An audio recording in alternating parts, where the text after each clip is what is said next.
Hello and welcome. You're listening to the Evolvepreneur Secrets Show for entrepreneurs, and I'm your host, Brian Silverthorne. And my mission is always to help entrepreneurs achieve what they want through their businesses and to help them navigate the sometimes messy worlds of startup and growth and relaunch. And today we're going to dig deep with our guest to get you some great concepts and strategies to fast track your business. And our special guest today is Kevin Smith, and Kevin's been in a business planning for 26 years, a business advisory position. He takes early stage businesses from startup to scale up and helps them get ready for investment and raising funds. So welcome to the show, Kevin. Thank you. Hello, Brian. Good to talk with you. I'm anxious to learn what you got going here. So where are you calling in from today? Near London in England. Oh, okay. So we're separated by about 8 hours. So Indeed, we are. okay, so let's start with who is your ideal client? We work with everybody from concept through to about a £10 million, raise. But we work, I guess our real sweet spot is people that are looking at scaling an existing business. Typically, as I say, early stage, typically maybe £150,000 to a couple of £1 million, but that sort of spectrum. Okay, so they're a startup, but they're already in business and getting ready to move to expand what they're doing, scaling up, as you say. Yeah, indeed. I mean, often it's people that know what they want to achieve, but don't actually quite know how best to go about it.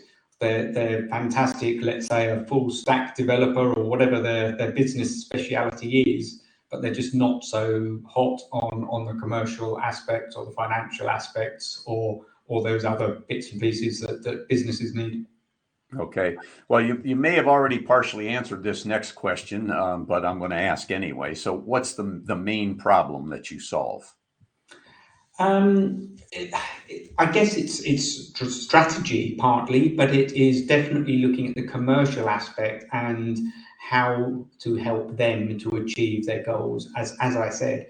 And the majority of businesses do want to scale, and the majority of businesses that want to scale need to raise finance in some form to do that. And so it's a case of looking at how much they should raise, where from, at what valuation, and who the best potential investors are. Okay. All right. That makes perfect sense. So, what are the symptoms that your ideal clients are experiencing that cause them to reach out to you for help? I guess it's two main symptoms. Either they've already tried to work out what they need to do and how to go about it, and then realise they don't know, or probably more typically, they actually realise from the outset that they're just not sure how best to go about it. And just as you go to an accountant to get your accounts done, or a lawyer for legal things, they realise that they need something slightly more specialist help. But we're actually much broader than that, and we like to work with them for a longer term relationship and just helping them sort of as an outer part of their inner management, as it were. Oh, okay. Yeah, that's a great concept here. So you're not just somebody that's going out and trying to find money for them. You're positioning them both before and after. Indeed, and often we're asked to join or indeed set up the advisory board for them. So I'm on the advisory board for a number of early stage businesses, and we're totally sector agnostic, and that can actually be a great advantage because we see the same sort of experiences, but across the board in terms of different sectors and industries.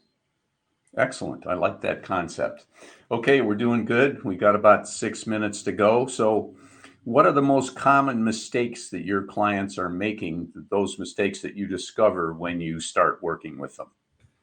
Well, if we take the earlier stage ones, the most common mistakes are they haven't researched the market well enough. So they don't fully understand what the competition is, or what their costs are, or all those fairly basic things. And most of those can be resolved by having done a proper business plan in the first place, because it forces you to think through all those different aspects that an early stage business, or indeed any business, needs to go through. But I guess probably the biggest mistake that we see from people that actually come to us is not allowing enough time.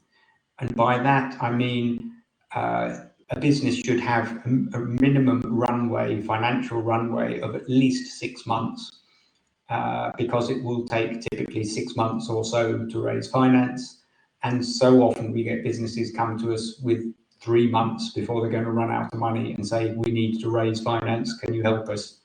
And yeah, they might be lucky, but that's a very, very tough call. So allow more time. Typically, as any business, but especially an early stage business, everything will take twice as long and cost twice as much as you might hope. Yeah, that's true in a number of different industries. But so it's people just hanging on too long before they ask for help then. Yeah, either because they don't realize that they need help, or simply most early stage businesses, they're rushing around trying to put out lots of different fires, and it just never quite comes to the top of their to-do list. Okay. So if people are considering reaching out to you, what's one action that they could take right now that would help them out? Won't solve all their problems, but it'll give them a good start. Well, as I say, they really need to consider where they are in comparison to their competitors, and whether they've got a product or a service that clients are really going to buy, and wants to pay the money they're trying to charge for it. And it's always useful, as I've said, to do a business plan. But the one thing that people will always ask for if you're looking at raising finance is a pitch deck. And so often those pitch decks are, let's just say, not very good.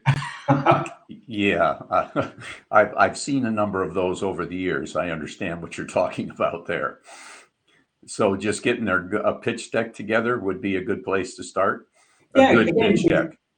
absolutely, because it's a good summary of the business. What's the sector? What are you doing? What's so special about you? All of those good things. But Right. I always say that a pitch deck should be viewed as a trailer for an upcoming blockbuster movie. You need to be trying to sell your business so that somebody wants to really go and watch that big movie that's coming. That's a great description. I've not heard that before. I like that a lot. The trailer for the big movie. Yeah, absolutely. And Yeah, that's all you can ever do with a pitch deck. It's a brief document, but you just need to get to the person that's looking at it to really want to go and see that right. movie. Good, excellent. So we got about 3 minutes left here. So we're doing good. So since all entrepreneurs have challenges, even the ones that are in the 6, 7, and 8 figure category.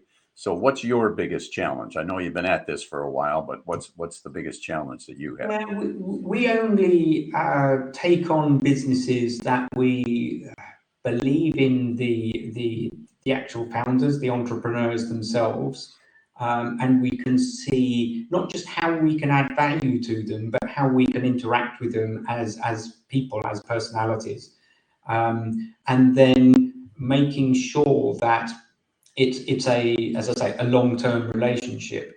And so we often choose in one way or another not to work with a business, because we either, maybe we don't fully get what they're trying to do, and therefore why will anyone else? Or secondly, there just doesn't seem to be that resonance between them and us. And like any partnership, and I do view our clients as partners, in any partnership, especially a longer term one, you need to have that sort of that relationship spark. And if that's not there, that's just going to be a difficult relationship for us to push forward. So our biggest challenge always is on the one hand, saying no to clients that we genuinely don't think we're the best people for them to talk to, and two, finding businesses that are open enough to understand that they're not, that they genuinely need help, and that they should relax and allow us to help them properly. Okay, so That's a good way to describe it. You want to find people that are going to be a good fit in a number of different ways. Yeah. So where can those people find you?